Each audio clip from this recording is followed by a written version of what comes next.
نبدأ كلامنا بسم الله. حبيبتي ست البيت، أنا عايزة أقول لك كده شوية نصايح. أنا أولا دلوقتي أنا هعمل لك طريقة عمل الفسيخ. طريقة عمل الفسيخ سهلة وبسيطة وجميلة يا جماعة، يا ستات البيوت يا جميلات. احنا دلوقتي بقينا في زمن الحاجة فيه غالية والأسعار بقت زي الصاروخ. فأنا عايزاكي تتعلمي تعملي كل حاجة في البيت. حاولي كده. الحاجات اللي أسعارها غالية اللي زي الفسيخ، اللي زي الصوصات، اللي زي الكاتشب والحاجات ديت الجبنة الموتزاريلا، بعض أنواع الجبن. عايزين الطحينة نعمل الحاجات دي في البيت، لأن الحاجات دي بقت أسعارها خيالية. المصانع بقت رافعة الأسعار جدا، طبعا لأن المصانع بتضيف العمالة، عمالة ونور و والسيارات بتاعتها اللي بتحمل البضاعة وتوزعها. طبعا احنا بقى في البيت مش هنبقى عندنا المصاريف دي كلها، فاحنا نقدر نعمل كل حاجتنا في البيت بإيدينا، ونوفر وندبر ونعمل الحاجة مضمونة وحاجة معمولة كده، ناكلها كده ونجيبها فريش. يلا بقى تعالوا معايا على الفيديو علشان نشوف هنعمل ايه وهنعمل الفسيخ ازاي. واتمنى يا رب تكون ايه النصايح اللي انا بقولها دي تكون مفيدة لحضراتكم. يلا بينا تعالوا معايا بقى نشوف الفسيخ بيتعمل ازاي. بسم الله الرحمن الرحيم. الفسيخ يا جماعة من الأكلات المحببة جدا للمصريين، وبدأوا دلوقتي الدول اللي حوالينا تطلبه وتحبه برضو وتتعرف عليه. الفسيخ بقى عبارة عن ايه؟ أنا جبت سمك بوري، ودي مناديل اللي انتوا شايفينها دي كنت حطاها في الخياشيم من بالليل للصبح. حطيت السمك في شفشق كبير، واقفة كده. نزلت المية بتاعتها لمدة ساعتين، وبعد كده حطيت السمك في مصفى وحطيته في التلاجة على الرف. ودلوقتي أنا بنشف أي دم أي مية لازم علشان الفسيخ يبقى ناجح معاكي، تخليه ما فيهوش نقطة مية ولا دم. زي ما انتوا شايفين كده أنا بنضفه وبشيل أي مية أو أي دم في الخياشيم تاني لو تواجد يعني. وبعد كده بقى تعالي بقى امسكي السمكاية من الظهر بتاعتها السلسلة. حاولي تكسري سلسلة ظهرها، يعني تدوسي عليها من فوق مش من تحت. احذري انك تدوسي عليها من عند بطنها اهو زي ما انا بوريكي كده من فوق. تكسري العظم عشان تستوي بسرعة وتبقى اسهل في السوى.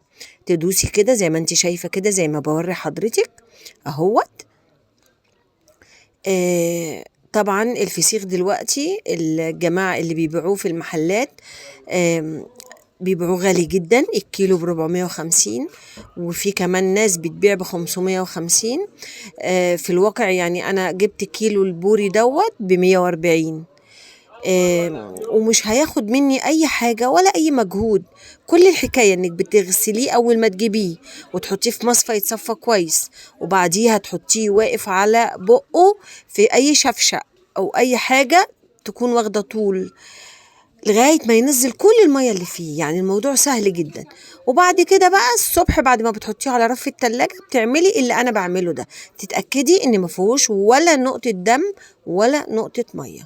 كويس كده. ده بقى ملح خشن مع شطة مع كركم.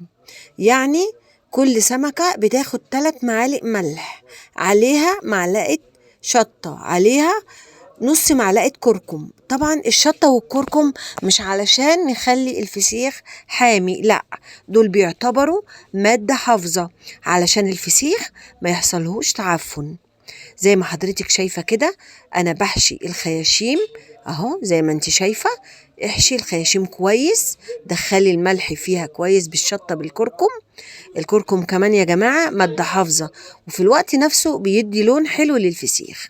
بصي زي ما حضرتك شايفة كده البق بتاع السمكة. ولازم علشان تعملي الفسيخ يكون البوري بتاعك ناصع، البياض بتاعه كده فضي، يكون صابح، تكون الخياشيم حمرة علشان يكون البوري معاكي ناجح، لازم يكون صابح. زي ما حضرتك شايفة كده أنا عملت أول واحدة اول سمكايه اهو. هبدأ بقى اعمل الباقيين. شايفين واخدين بالكم راس السمكة حمرا ازاي وخياشيمها حمرا ازاي؟ بنفس الطريقة اللي عملتها في الأولانية هعمل في التانية. هملى الخياشيم بالملح واللي عليه شطة وكركم، وكذلك برضو بق السمكة. يعني طبعا أكيد أحسن وأوفر وأضمن لما تعملي الحاجة في البيت. كده خلاص قربنا، فاضل بقى سمكية كمان ونبقى خلصنا. طبعا أهم حاجة برضو إنك لما بتحطي الفسيخ عشان يتخزن، علشان تبدأي بقى بعد كده السمك يعني لما يتخزن اهو التلاتة اتعملوا اهمت.